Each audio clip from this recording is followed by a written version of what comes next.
No Brasil, a cultura da valorização do esforço é, sem dúvida alguma, uma prática vista em todos os campos da nossa sociedade. Diferente de alguns países mais desenvolvidos, onde a busca maior é pelo resultado, nossa cultura ainda nos atrasa quando somos ensinados desde criança que, com o tempo e muito esforço, o resultado sempre chega. Porém, na maioria das vezes, o resultado esperado não acontece, colocando em xeque o seguinte questionamento: o esforço, aliado com o tempo, é a combinação perfeita para se obter bons resultados? Para respondermos esse questionamento, iremos partir do princípio e responder qual é o significado da palavra esforço.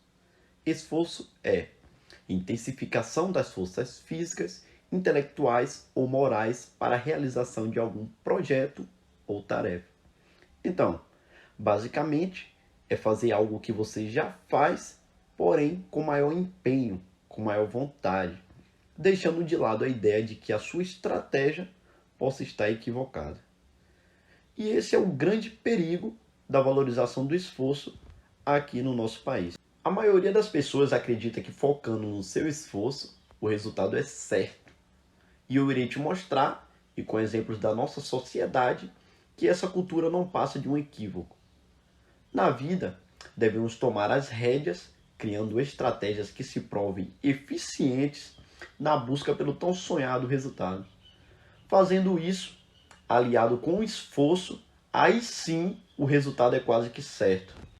Se eu te perguntar quem foram os times que estavam nas quartas de finais da Copa do Mundo de 2002, você se lembra? Bem provável que não. E se eu te perguntar quais foram os dois times que fizeram a final dessa Copa, já fica um pouco mais fácil, né? E com toda certeza, se eu te perguntar quem foi o campeão da Copa do Mundo de 2002, a maioria das pessoas que entendem o mínimo de futebol iriam responder corretamente, que foi o Penta da nossa seleção brasileira. O que tiramos de lição desse questionamento? É que, com toda certeza, a maioria das seleções que participaram da Copa do Mundo de 2002 deram o seu máximo, se esforçaram até o limite para serem campeãs.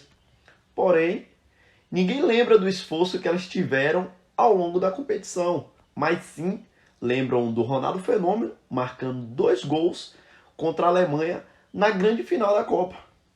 Isso aí quase todo mundo lembra. A grande verdade, e que muitas vezes dói, é que poucas pessoas querem de fato aceitar que o resultado é o mais importante e que muito esforço sem resultado não vale de nada. Eu nem era nascido em 1994, mas eu sei que o Brasil conquistou o Tetra com belíssimas atuações de Romário e Bebeto.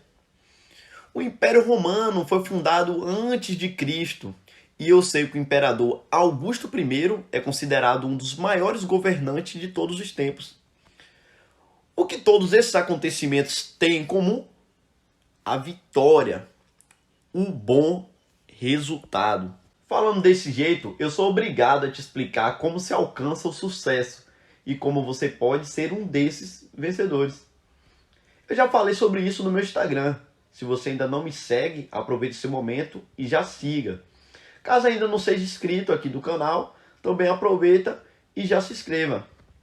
Lá eu falei que os 2 modos mais conhecidos para se alcançar o sucesso são o modo convencional, que é onde você segue as estratégias que já se provaram eficientes e que já tem um certo tempo de aplicação na nossa sociedade.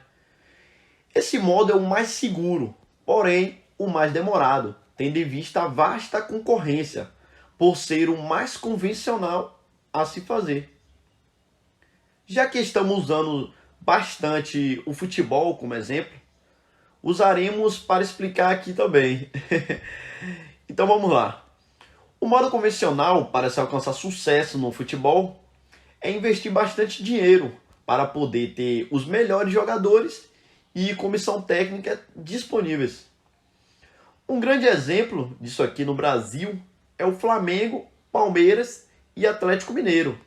A nível europeu, o Manchester City e o Chelsea são os melhores exemplos disso. Mesmo o City ainda não tendo ganhado uma Champions League, continua sendo um grande time e que põe medo nos adversários, provando que uma boa estratégia é sempre mais eficiente que puro esforço. O outro modo para se alcançar o sucesso é o modo excepcional, onde as estratégias usadas são fora do comum, mas mesmo assim resultam em ótimos resultados e geralmente em um tempo menor. Nesse modo, não se dá para saber o que vai ou não dar certo. Milhares tentam, alguns conseguem, os outros são totalmente esquecidos. Por isso não se dá para usar esses casos como exemplo, pois são uma exceção. O Luva de Pedreiro é um desses casos, onde no início dos seus vídeos era motivo de chacota. Hoje em dia, seus vídeos têm milhões de likes. E falando de like, aproveite e já deixa o like aqui nesse vídeo. Ajuda demais o crescimento do nosso canal. No mundo do futebol, considero o Leicester um ótimo exemplo desse sucesso. Com pouco investimento financeiro, a título de comparação aí aos grandes clubes da Premier League, que é uma das ligas mais ricas do mundo, se não for a maior, conseguiu ganhar um título nacional, graças a grandes atuações de jogadores que eram pouco relevantes no mundo do futebol até então, e que após esse feito deram um salto enorme em suas carreiras, como foi o caso de Kanté e Mahrez. Dito tudo isto, é impossível prever o sucesso de forma absoluta. Porém, a história nos mostra que os vencedores se prepararam e usaram as melhores estratégias para obter o sucesso. E que muito esforço e pouco resultado tem pouca ou quase nenhuma relevância para a história. Cabe a você decidir o que quer fazer da sua vida. Ser reconhecido como um cara esforçado, que nada tem, ou um cara que busca as melhores estratégias até obter o resultado esperado. Mais 3 minutos.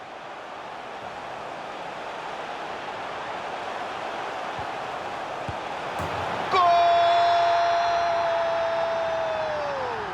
É do Manchester City!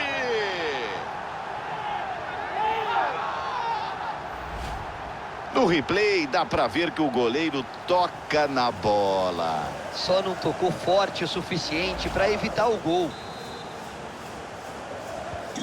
5-0 no placar, que pancada! Acabou! O Manchester City é campeão da UEFA Champions League! Festa do City em todo o planeta, Caio! Um título mais do que merecido, Vilani. Por tudo que os Citizens fizeram ao longo da competição. Eles se prepararam, jogaram sério e foram recompensados.